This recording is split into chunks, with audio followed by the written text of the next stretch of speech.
Hello friends, வாங்க இன்றைக்கி வந்து சிக்கன் வச்சு ஒரு வெஜ்ஜஸ்லாம் வந்து ஃபில் பண்ண ஒரு சிக்கன் ரேப் தான் பார்க்க போகிறோம். அதுக்கு நான் வந்து ஃபஸ்ட்டு ஈஸ்ட் ஆக்டிவேஷன் பண்ணணும். ஒரு வார்ம் வாட்டரில் ஒரு ஸ்பூன் ஜீனியும் ஈஸ்ட்டையும் போட்டு நல்லா ஆக்டிவேஷன் பண்ண வச்சுட்டேன். சூப்பராகவே ஆக்டிவேட் ஆகிருந்துச்சு.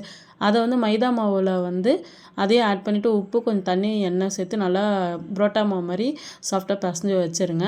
அது கொஞ்சம் நான் 1 ஹவர் கழித்து எடுத்து பார்த்திங்கன்னா நல்லாவே வந்து அது ஆக்டிவேஷன் ஆகி வந்துருக்கும். அதுக்கப்புறமேட்டு அன்ஷேப்டாக நீங்கள் வந்து அதை நல்லா தேய்ச்சி எடுத்துக்கோங்க. அதில் கொஞ்சம் தண்ணியும் டேப் பண்ணி நீங்கள் தோசைக்கல்ல போட்டால் சூப்பராக ஆகிடும். இது வந்து குஃபூஸாகவும் நீங்கள் யூஸ் பண்ணிக்கலாம்.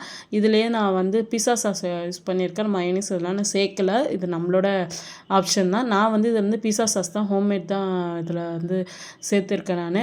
அதை ஸ்ப்ரெட் பண்ணிவிட்டு நெக்ஸ்ட்டு வந்து சிக்கன் ஸ்ப்ரெட் பண்ணிவிட்டு நெக்ஸ்ட்டு வந்து வெஜ்ஜஸ்லாம் வச்சு ரோல் பண்ணி நான் சாப்பிட்டு பார்த்தா சூப்பராக இருந்துச்சு. உங்களுக்கு இது மாதிரி வீடியோஸ்லாம் பார்க்கணுன்னா என்னோடய வீடியோஸ் லைக் பண்ணி சப்ஸ்கிரைப் பண்ணுங்கள். Thank you friends.